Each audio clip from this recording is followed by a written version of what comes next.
नमस्ते, मैं डॉक्टर मेघना Pandey, consultant physician and intensivist. आज हम बात करेंगे बॉडी फैट कॉम्पोजिशन की। अब बॉडी फैट कॉम्पोजिशन यानी क्या होता है?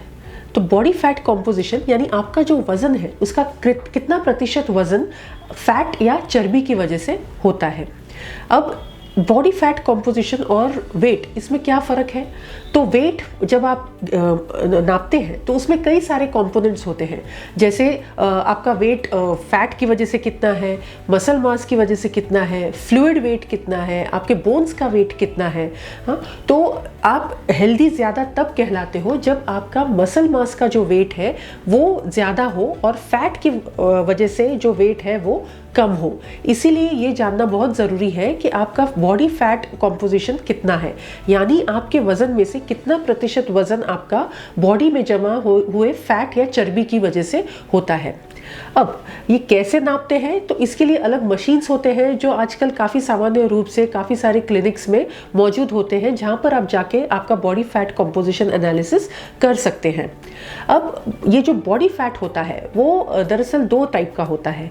एक है जो एसेंशियल बॉडी फैट होता है, यानी जो बोन्स में मौजूद होता है, लिवर में होता है, किडनीज के इर्द गिर्द होता है, जो अपने मांसपेशियों में होता है, जो उनके नॉर्मल कामकाज के लिए ज़रूरी होता है।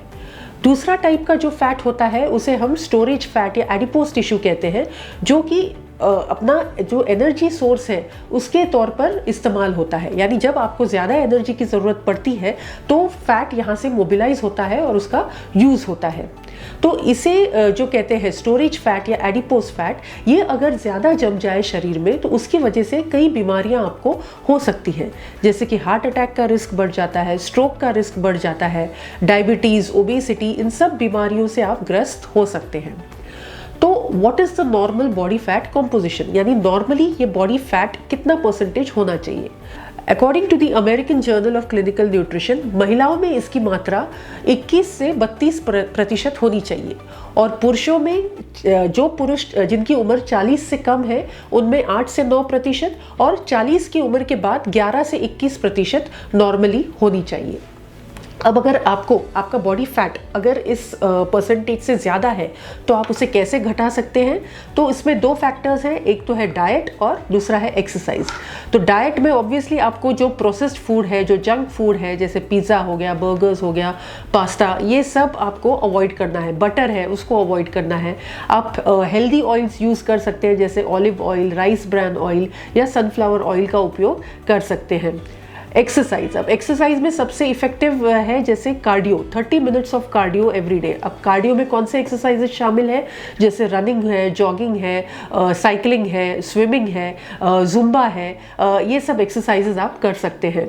दूसरा टाइप ऑफ एक्सरसाइज जो आप कर सकते हैं उसे कहते हैं हिट, यानी हाई इंटेंसिटी इंटरवल ट्रेनिंग, यानी आप 30 सेकेंड्स के लिए कुछ हाई इंटेंसिटी टाइप के एक्सरसाइजेस करते हैं, जैसे डेडलिफ्ट्स हो गया, स्क्वाट्स हो गया, पुशअप्स हो गया, and then followed by 30 seconds of relaxation.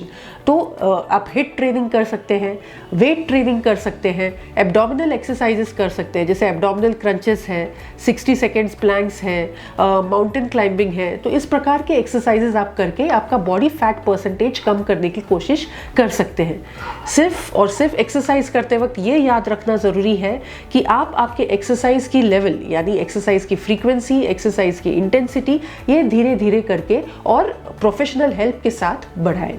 अगर आपको इस टॉपिक पर और भी कुछ जानकारी चाहिए तो आप मुझे नीचे दिए गए नंबर पर संपर्क कर सकते हैं। धन्यवाद।